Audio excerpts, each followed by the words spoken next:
this is awkward. What's up, my fellow pandas? Jack here, and welcome to another episode of Jack Chats. And today I am with Gina. Hello. And Reed. In HD, that is right. Remember the last episode when I said we upgraded the lights? Well, we upgraded the camera now too, so everything's better now. 2 for the price of 1. Yes. Yeah, so now we got everything's improved.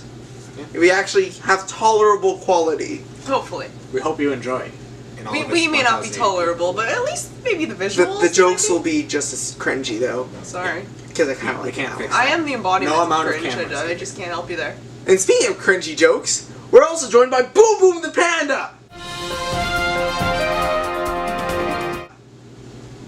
Yeah, I told you there'd be cringe. You didn't believe me. So, today we are talking about Little Witch Academia. But Jack... Academia? Academia. Academia? Academia? We're going to be debating this the whole episode. I know. We're sorry in advance. I know what you're thinking. Jack, you already did Little Witch Academia. Twice! No, we did the pilot, then we did the movie, but now the show is finally dubbed, because we like to be fair and judge everything, not just the dialogue. So, we are reviewing the show. Finally, it came out! So, After so long. I know, I feel like I was waiting forever, but in reality it was a couple weeks. I know, and the fan base already basically took off, and it's basically done with the show now because they already watched it in sub, and now dub, and now they're like, okay, we're done. But I don't care, Satisfied. because guess what? I like the show and I feel like talking about it. Good for you. I second that. Yeah. So, let's start off, starting the timer now. So, the story of Little Witch Academia starts off very similar to the original pilot, where it's Akko, she goes to school for witches, meets her friends Lotte and Susie, and we have Bully Girl Diana still there, everyone's still there. Now, Amanda, Constance, and Jasminka are all there as well, and Ursula's there. Except this time, we dive a little bit more into every character, and they gave us what we asked for. Thank you. In those other reviews. Exactly what we asked for. Yeah, they actually gave us exactly what we wanted. So, here we go into this. So, it starts off very episodic, little adventures here and there, just establishing characters. But this is really good, I think, because it really, gets you attached to these characters. You love them by the end. I think every single character has an episode except for Jasminka. Where's my Jasminka I was episode? expecting that. I know, right? Waiting for that episode. I want an episode of Jasminka just eating cookies. That's it. Just the That's full it. 22 minutes. In various places, it would be amazing. That's it. This is Jasminka's Day in the just, life. Day in the life of Jasminka. Yeah. And she's why just at not? peace. I could almost see that as an episode. That would be a great I could almost see episode. it happening. So, moving forward, things start to brew up some trouble when a new teacher comes along who wants to incorporate technology with magic. Dum dum dum. And we find out that she was Ursula's old rival. Or, no, she's her friend who turned rival. It's weird, it's complicated. Fun facts in here. Aw. So you're saying no fun facts? No, I was gonna look up her name because I forgot it at this moment. I forgot it too. I'm ashamed! Okay, good. Thank God. It's not just me. I feel bad. Okay. Professor... So anyway. Croaks? Croaks? That's close. Croaks? I think it's spelled that way. It's spelled that way. We got to do some editing. Okay, so anyways. She starts wreaking havoc and gathering up people's negative energy and stuff to build an anti-shiny rod almost. Just this giant thing. And it is revealed that Ursula is Shiny Chariot. Spoiler, cats. Just like we thought she'd be. Just like it always looks. Diana gets her redemption, and my God, it's a great redemption. And the whole thing just has this whole kill a kill vibe at the end. Basically, the giant anti-shiny rod, I'm just calling it that, turns into a missile at the end.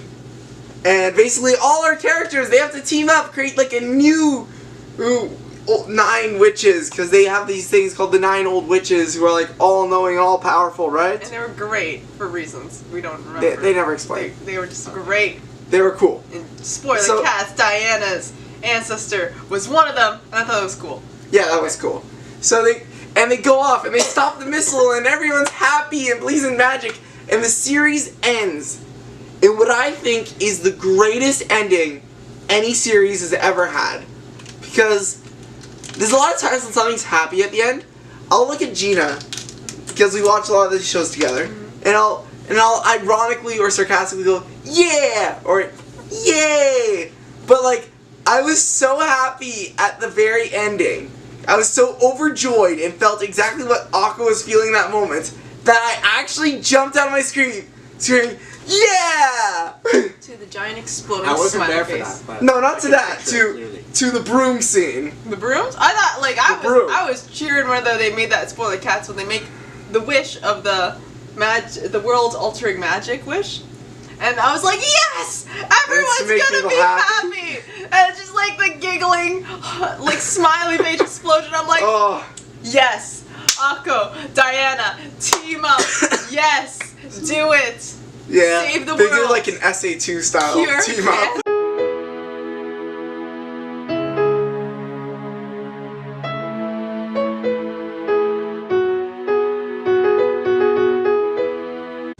Let's hear what everyone thought of the story. Let's start with Reed. I can't really express any more love than Jack has already. I loved the story. It was so good. Like Jack said, it built the characters beautifully, and then it gave us a really good conflict that spread out through the second season. I liked that they kind of did a rehash of the pilot and gave us a new way of Akko finding the shiny rod. I thought that was really cool. It made it kind of its own. Although it was a bit confusing. I was trying to figure out if any of the movie like fit into it, and then I was like, I guess it doesn't. But Yeah. overall, I like what they did to the story. Apparently it doesn't canon. Yeah, I'm fine. I can live with that. I want to see more though. That's all I can say. Okay. Gina?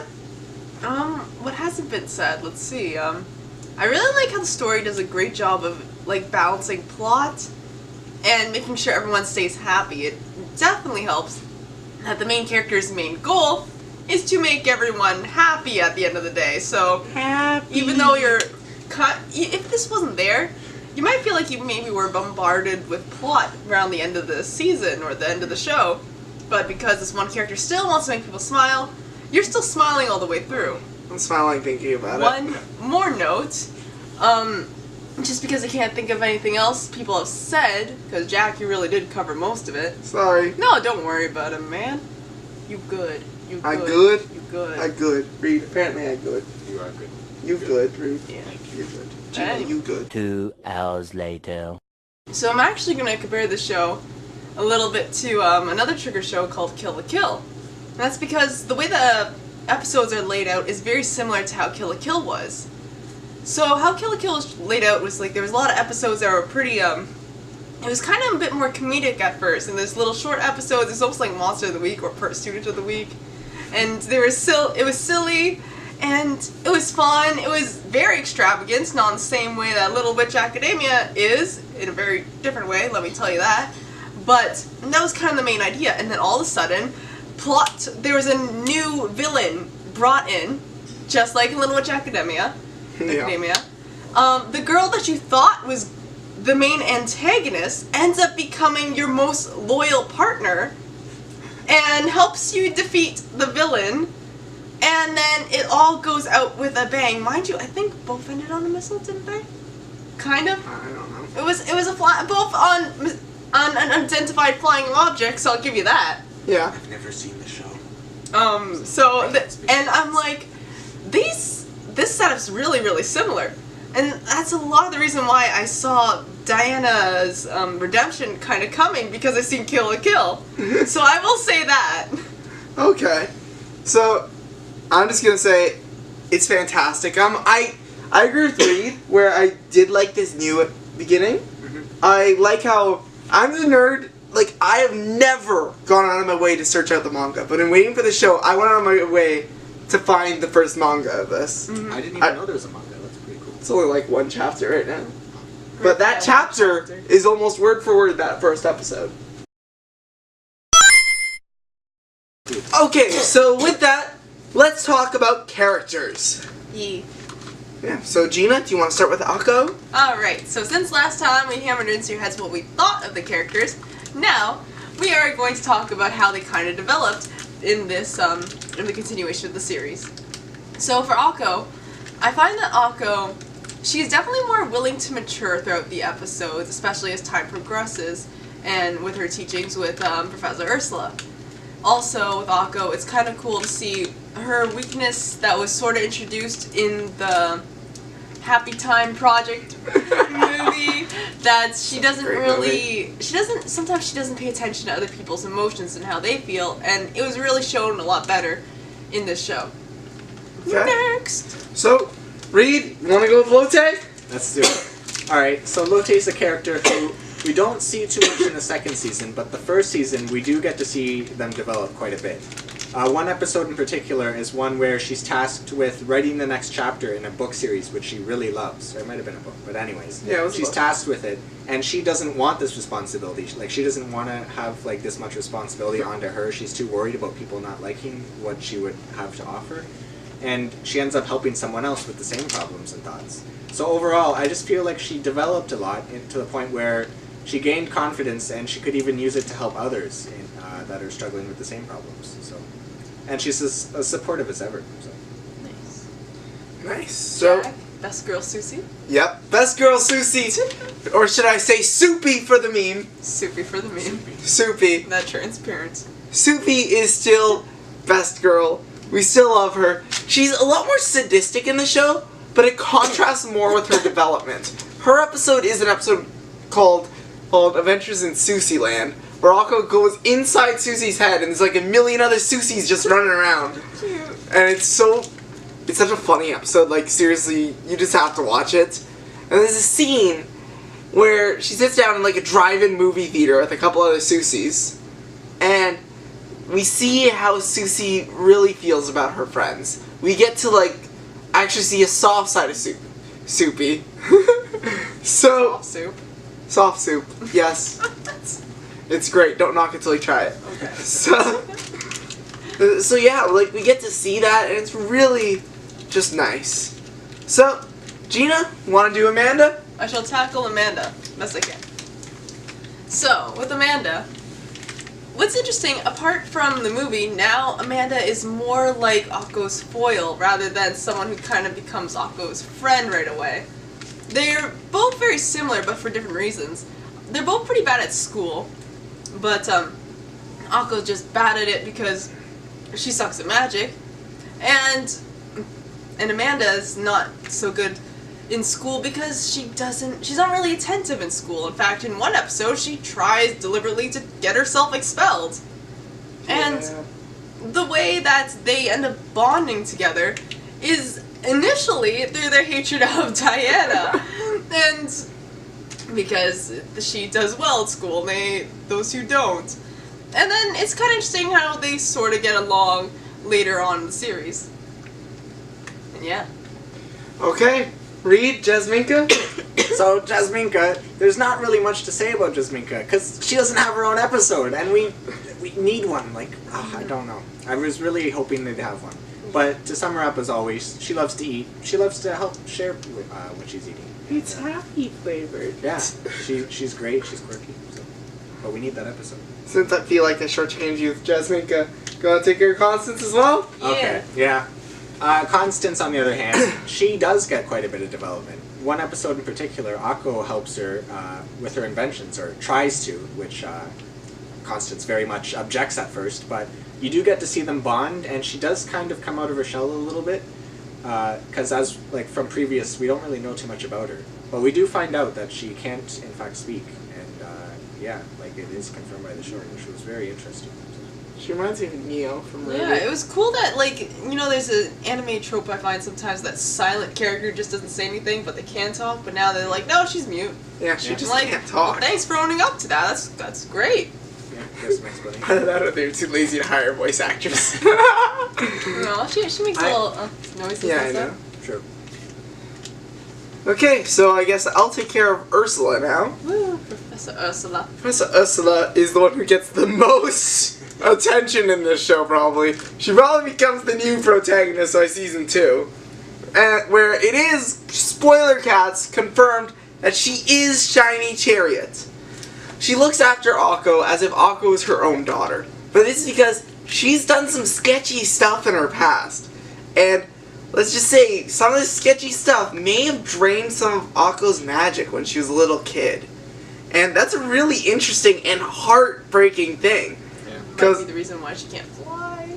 Yeah, and it really is heartbreaking because if you see this show, Akko works so hard to get on the level of everyone else, and that when they revealed that, like, it's devastating to hear she might never get it. So, props to them with this character in general. Like, I love Ursula. She's really cool, awesome fighter too. Oh yeah. And with that, let's move on to Diana. Oh, one more thing about Ursula, though. I really, looking back, that episode where Akko was trying to climb that tree with the poisonous pollen that would take away your flying ability, it's really a lot more emotional to watch or think about how Ursula was so protective of Akko's flight, because she probably knows at that time she took it, already probably took it away. Any more could take away any hope of getting whatever power she could have back. So, I think I might want to rewatch that, just talking out loud. This is a good idea. So, Yeah, Diana. Diana is one of my best girls, personally.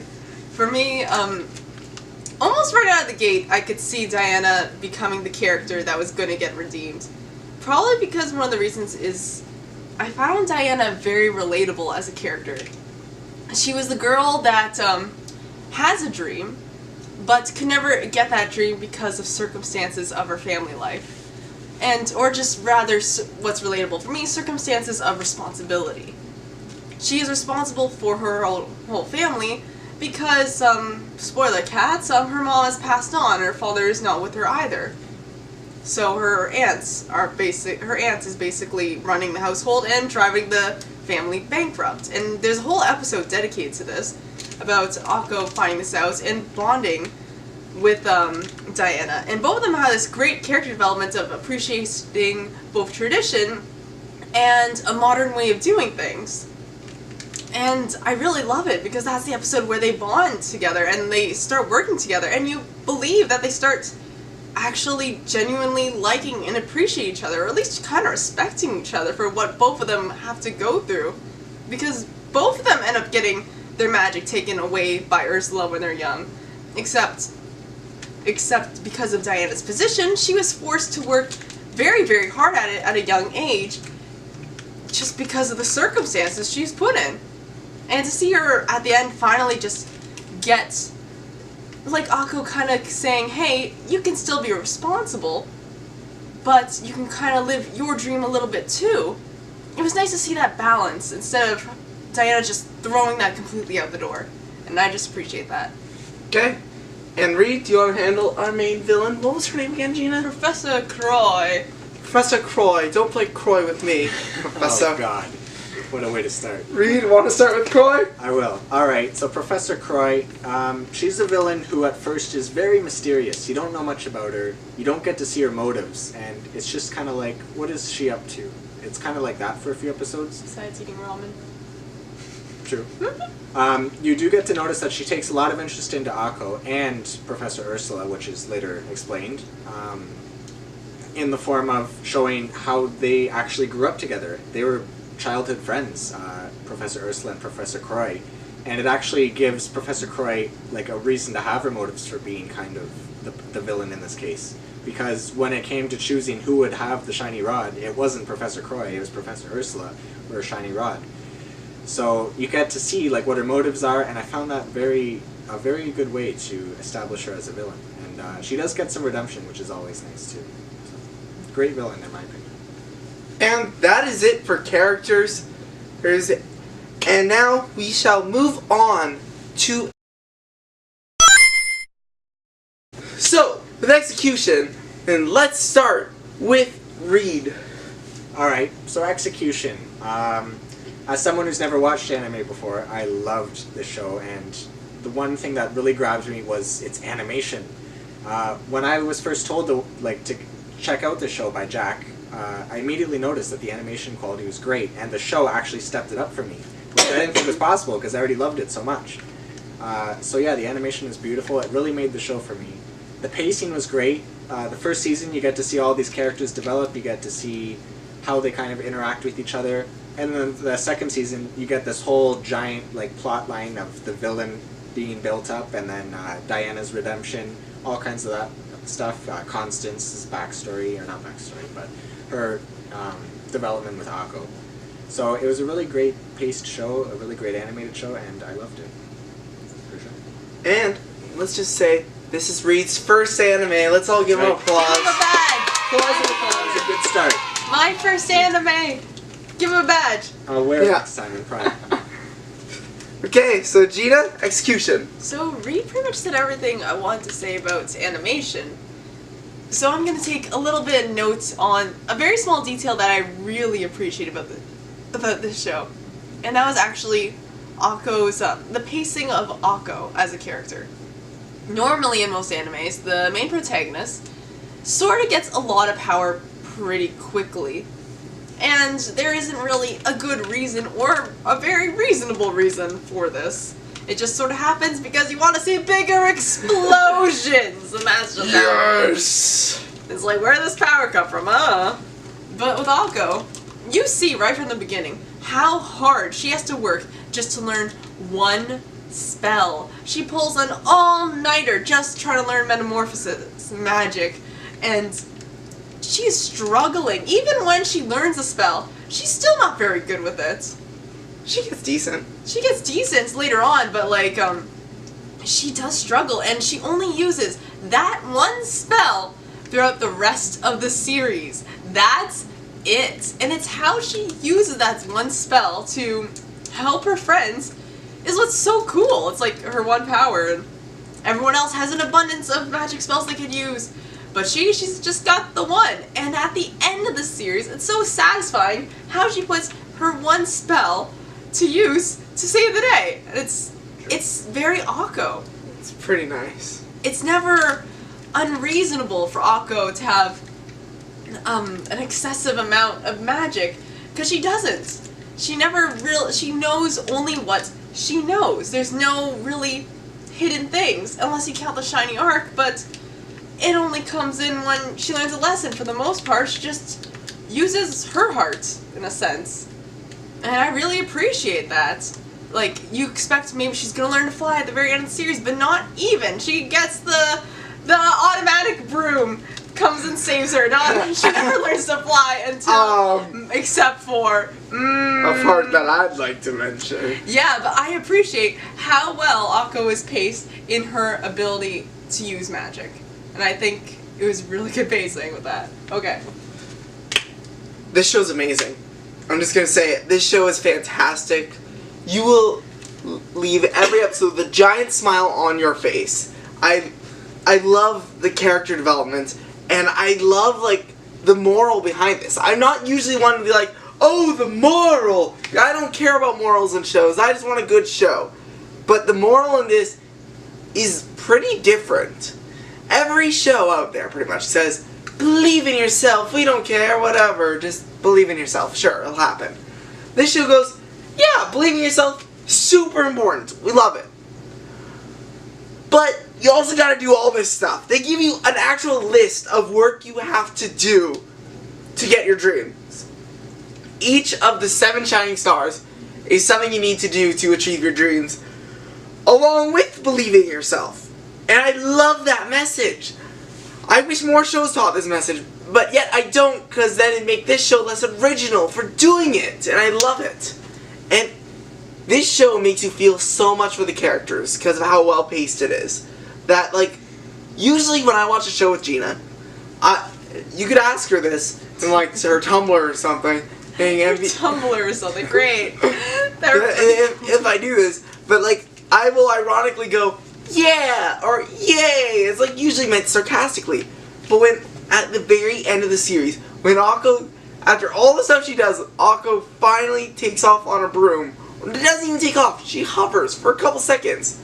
I got off the couch going, yeah! Just so overfilled with the same joy that the character had. This show can make you feel just utter happiness. It's happy flavored. It is happy flavored. Sorry. It made me feel happy. Oh, now I catch the reference of what that's from. Yeah, it's Wander Over Yonder, man. Oh my god. Okay. So finally, should we even bother with potential ratings? Because it's over. The series is over. It's over, isn't it? Yeah. Isn't it? It seems like it would. Isn't it over? Yeah. So, we'll start with Gina. We're not going to bother with potential ratings today. Oh, hello. Okay, so my rating of this show, let's see. Well, this show is so happy, I'm pretty sure it cures depression or something. No. I'm pretty sure it cures depression or something. Because what I love about this show is how it just balances action and still keeping you happy at the same time. And for me, how it's executed was pretty near flawless, so I'm gonna give it a 9.8 out of 10. The only reason why that 0.2 is off is because there is no Jasminka episode. Where is it? Where is my baby girl? Where is she? Like a spin-off series of just her eating. See? Rita and I are gonna go on strike. We need a Jasminka episode ASAP, okay? And also on maybe strike. a little bit of a Broom Ex Machina at one point, but I don't really care so much about that. So 9.8, that's my rating. Gina approves. Go watch it. Okay, so read. Okay, so there isn't really too much more I can say about this that you got, like, that Gina hasn't said and that I've already said.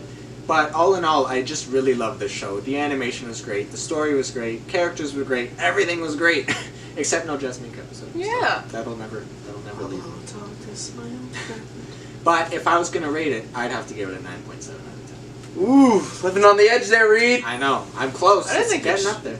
No, I didn't think you'd ever rate something that high, man. Yeah, Yeah. usually like 9 is my limit, but I'm pushing it this time. So, there you go. Okay. So, this show's fantastic. I love this show. It makes you feel so happy. The score, the music, it's amazing. Like, I want more of the show, but at the same time, it has a really good ending, so Yeah, it's a real conflict there. yeah. So we'll just leave it there. I say leave it there. 9.8 out of 10. I agree with Gina. And that is all for this episode of Jack Chats. Leave a like, comment down below and tell each other that you're beautiful. And eat your vegetables, but we love you. But don't, because they're really, really gross. Gina just referenced a blooper that hasn't been aired. Ooh, Oh, I didn't even catch that. wow. So yeah, tell each other you're beautiful, because you're my beautiful pandas. And we have a new Amino page, a Parnell Animation Amino, if you guys like Amino. I'm sure, considering most of our audience apparently comes from Cartoon Amino, so Wow. yeah. So And also, he's on, yeah, you're on Cartoon Amino. yeah, I am. If you want to hunt him So if you don't feel like joining a new Amino, go to Cartoon Amino, contact us. Contact us on Amino, on our Parnell Animation Amino. And down. He also contact you on Twitter, Tumblr, Instagram. they're all linked in the description. Every single one. Yeah, he's got a Okay. lot. No MySpace. So disappointed. It's coming. It's What coming. is this? Reed, what is this? That's where all the people are. Like, what are you doing? I'm sorry. And we're doing a new thing now. If you send in fan art of anything Parnell Animation, Jack Chats, Awesome Man, Magical Adventures, we will feature it at the end of a Jack Chats episode. So, here is this week's fan art. Thank you, PK on Tumblr. Yeah. We know you sent another thing in, and that will probably be in the next episode or the episode after. It's coming. Nice. So, Congrats, PK. congrats, PK. More like thank you, Good job. PK. Honestly, Yeah, we thank thank you. for the fan art, actually. Just thank you. Bring more. So, you guys have a wonderful day. Bye. Bye.